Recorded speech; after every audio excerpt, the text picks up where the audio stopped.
This show is presented by Jayashree College. करें अपने सपनों को साकार। प्रणाम उत्तराखंड, देवभूमि की इस पावन धरती पर आप सभी दर्शकों का हार्दिक स्वागत है, अभिनंदन है। पगडंडी जैसे कि आपको हर दिन एक नए शहर पे मिलती है, एक नई जगह पे मिलती है, और वैसे भी उत्तराखंड को एक पावन धाम माना जाता है, देवभूमि कहा जाता है।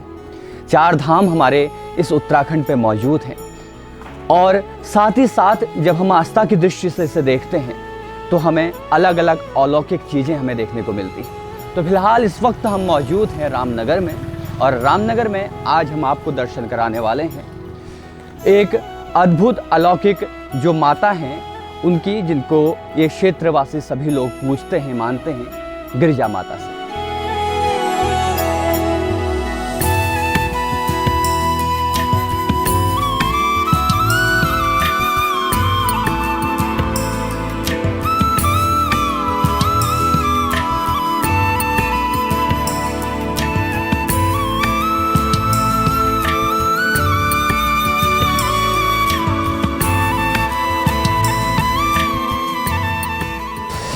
तो आओ आज गिरिजा देवी के मंदिर चलते हैं, और मंदिर जाने से पहले सबसे पहले हम थोड़ा प्रसाद ले लेते हैं, क्योंकि वो जो बहुत ज़रूरी है और जिसका अपना एक महत्व है सनातन धर्म पे।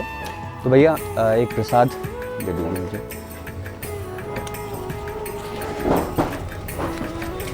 उत्तराखंड में हर चीज़ का महत्व है। क्या नाम है आपका? मोहित। ठीक है। 51 ही क्यों लेते हैं बता आप? 1 रुपये शगुन का होता है। 1 रुपये शगुन का होता है। क्या बात है। चलो मैं बताता हूँ क्यों लेते हैं 51 रुपये। देखिए, हर चीज़ का एक अपना महत्व है। जैसे कि मैंने ये प्रसाद लिया तो सनातन धर्म पे क्या होता था, पहले से 1 रुपये पे होते थे 16 आने, और भेंट देते थे हम 20 आने। तो 20 आने भेंट देते थे, तो मतलब 1.25 रुपया करीबन हम भेंट देते थे। तो 1 रुपया वहाँ पर भी कॉन्स्टेंट था। 1 रुपये को माना जाता है शुभ, क्योंकि होता क्या है कि आपने कभी देखा नहीं होगा कि 20 रुपये 30 रुपया इस तरह के हम जो है आकलन करते हैं। 0 जो है शून्य, और 1 जो उसमें एक पॉजिटिविटी लाता है वो है 1 रुपया। इसलिए हम 1 रुपये का प्रयोग करते हैं शगुन के रूप पे, और सबकी अलग अलग मान्यता है।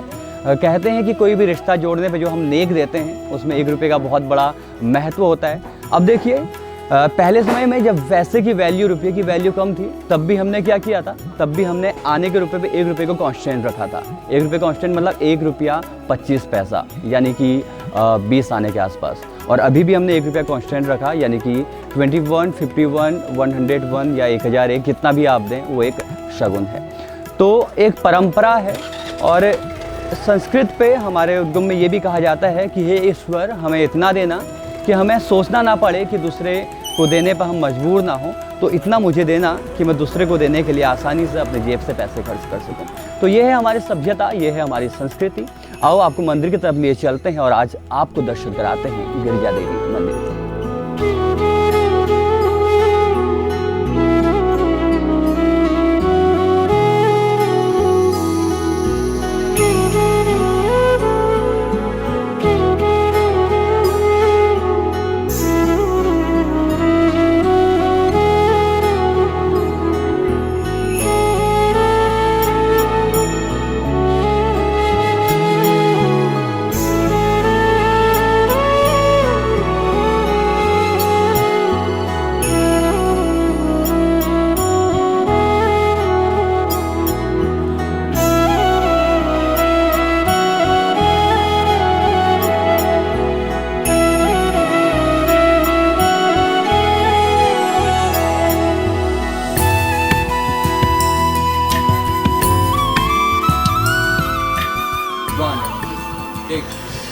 या देवी सर्वभूतेषु शांति रूपेण संस्थितः, नमस्तस्ये नमस्तस्ये नमस्तस्ये नमो नमः।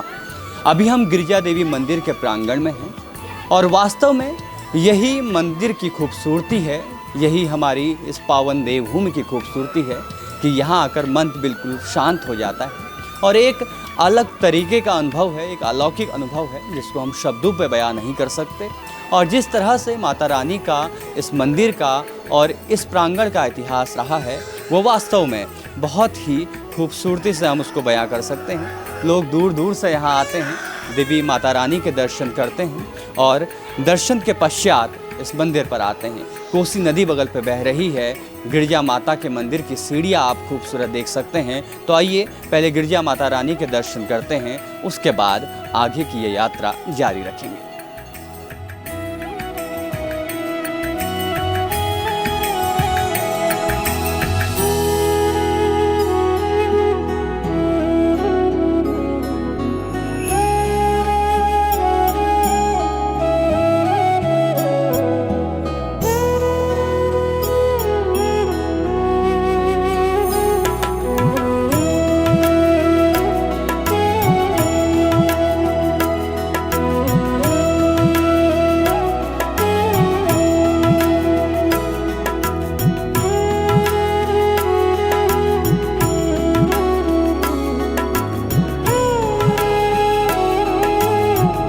तो फिलहाल मंदिर पहुँचे, मंदिर के दर्शन किए और मेरे साथ यहाँ पर एक भाई साहब मौजूद हैं जो कि यहाँ पर प्रसाद जो है माता रानी का जो प्रसाद है वो भक्तों तक पहुँचाने का काम करते हैं। तो भाई साहब क्या नाम है आपका? रविचंद्र साहब। कब से काम कर रहे हैं?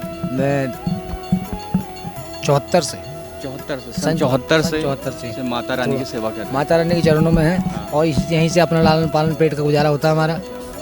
तो ये कुल देवी मानी जाती है? ये हमारे कुल देवी है, माता पार्वती हैं। 2000 वर्ष पुराना मंदिर है और हमारे माता पिता लोग पहले इसमें सीढ़ियाँ नहीं थी। इसके बारे में हम कुदाल से खोद के हमने मिट्टी में सीढ़ी बनाई। पहले वाले तो घास पकड़ गए, दूसरा हमने कुदाल में खोद के बनाई।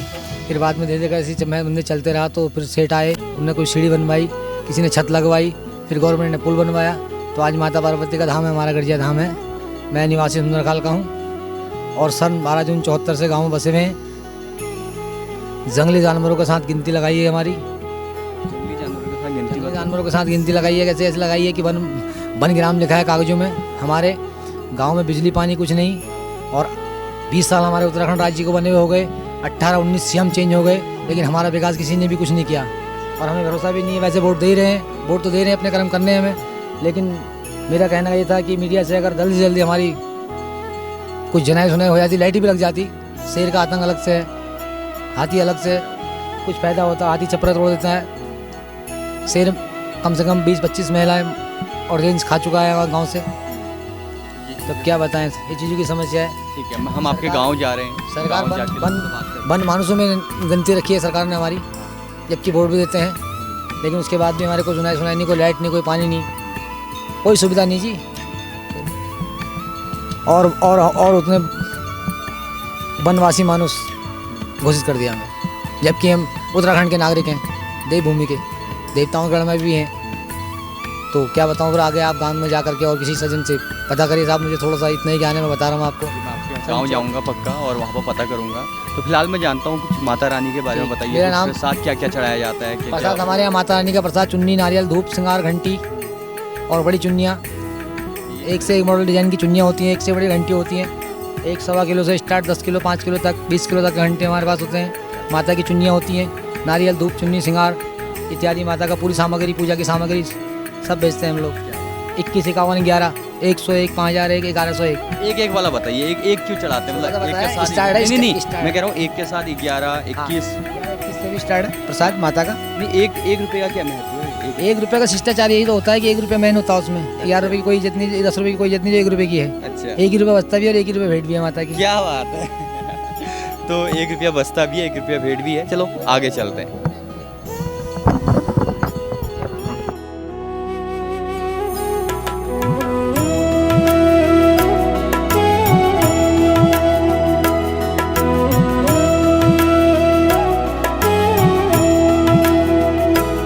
गिरजा देवी मंदिर का एक अपना महत्व है और ऋषि मुनियों की बात करें, कत्यूरी राजवंश की बात करें, चंद राजाओं की बात करें, गोरखाओं की बात करें या उसके बाद अंग्रेजी शासक प्रशासकों की बात करें, तो इन सभी ने इस भूमि का आनंद लिया है। इस भूमि पर वो रहे हैं और जगह जगह इसका उल्लेख भी किया गया है।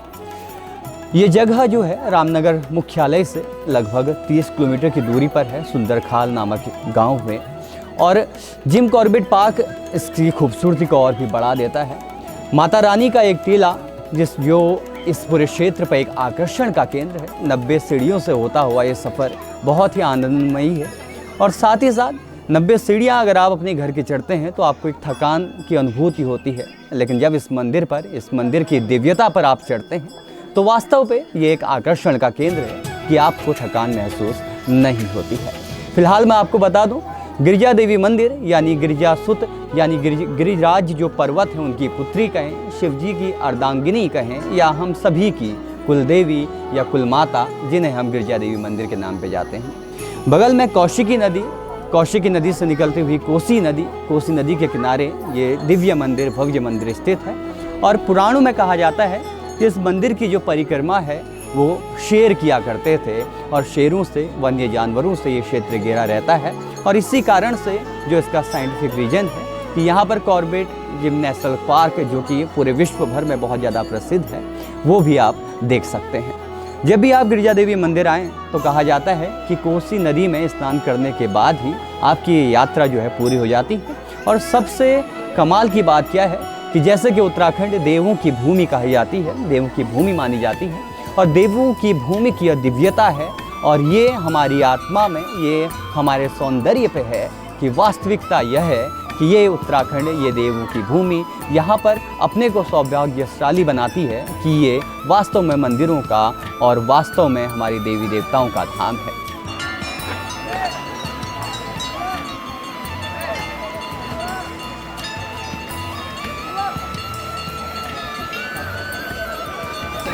मान्यता है कि इस मंदिर की पुनः स्थापना हुई थी।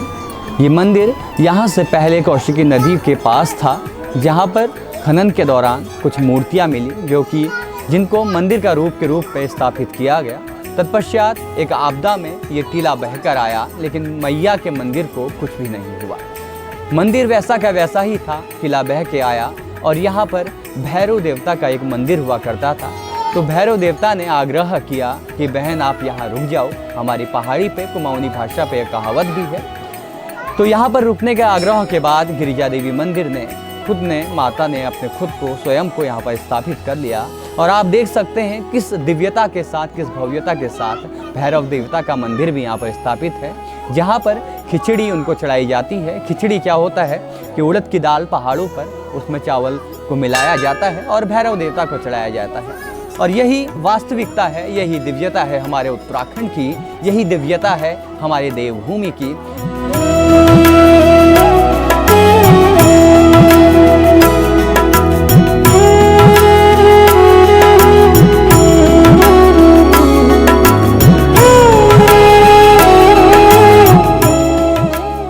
और है गिरिजा मंदिर के सामने बसने वाली कोसी नदी। कोसी नदी का अपना एक महत्व है, और कहा जाता है कि जो भी भक्त गिरिजा देवी मंदिर आता है उसका कोसी नदी पर स्नान करना बहुत ज़्यादा ज़रूरी है। इसमें स्नान करने से ही ये यात्रा पूरी मानी जाती है। कोसी नदी का जो लंबाई है वो 235 किलोमीटर के आसपास है। कोसी नदी की लंबाई 235 किलोमीटर के आसपास है, और उद्गम स्थान इसका माना जाता है कौसानी। वैसे ये नदी रामगंगा की सहायक नदी मानी जाती है, और कोसी को श्रापित नदी भी कहा जाता है। पुराणों में, स्कंद पुराण में इसका नाम कौशिकी नदी कहा जाता था, लेकिन आधुनिक समय में ये ज़्यादा विख्यात है कोसी नदी के कारण। पुराणों पर जैसे मैंने बताया कि इसका एक अपना महत्व है। इसका महत्व क्या कहता है, इससे एक श्रापित नदी कहा जाता है। श्रापित नदी क्यों कहा जाता है मैं बताऊं तो कोसी की 7 बहनें थी अलग अलग नदियों के रूप पे, और एक बार कोसी की 7 बहनों के बीच में बात हुई थी कि हम एक साथ जहाँ जाएंगे साथ जाएंगे। लेकिन कोसी थोड़ा गुस्सैल जो इनकी प्रवृत्ति थी और थोड़ा सा आक्रामक जो प्रवृत्ति थी, वो अपनी बहनों का इंतज़ार करती है। बहुत देर तक बहनें नहीं आती, जिस कारण से कोसी गुस्सा हो जाती है और अकेले चले जाती है। तब से इस श्रापित नदी का दर्जा दिया गया, और इसकी लंबाई जैसे मैंने कहा कि 235 किलोमीटर के आसपास है, और जगह जगह ये निकलती हुई हमारे रामनगर पहुंचती है। कौसानी से होते हुए रामगंगा की सहायक नदी के रूप में जानी जाती है। अल्मोड़ा, काकड़ी घाट, कैची धाम से होते हुए ये यहाँ सम्मिलित होती है, यानी कि सम्मिलित होती है। तो इस तरह से कोसी का अपना महत्व है। आज हम गिरिजा देवी मंदिर पे थे, यहाँ के दिव्य दर्शन हमने आपको कराए। ऐसे ही हम जगह जगह जाकर मंदिरों से आपको रूबरू करवाएंगे, ताकि आपकी आस्था जो आप घर बैठे बैठे इसे देख सकें। फ़िलहाल हम रामनगर में हैं, और भी जगह हम आपको ले जाने की कोशिश करेंगे। आप हमारे साथ बने रहें, देखते रहें पगडंडी। और कैसी लगी आपको ये जानकारी, कैसा लगा ये मंदिर, हमें ज़रूर बताएं। शुक्रिया। जय श्री कॉलेज अल्मोड़ा आपको होटल मैनेजमेंट के साथ ही पैरामेडिकल और मैनेजमेंट के क्षेत्र में भी सफल बनाता है। यहाँ आपके लिए डिजिटल क्लासरूम के साथ ही आपको मिलती है modern computer labs, boys and girls hostel, wifi enable campus और एक होमली एनवायरनमेंट। तो देर किस बात की, करिए अपने सपनों को साकार। जय Shri college of hotel management and professional studies.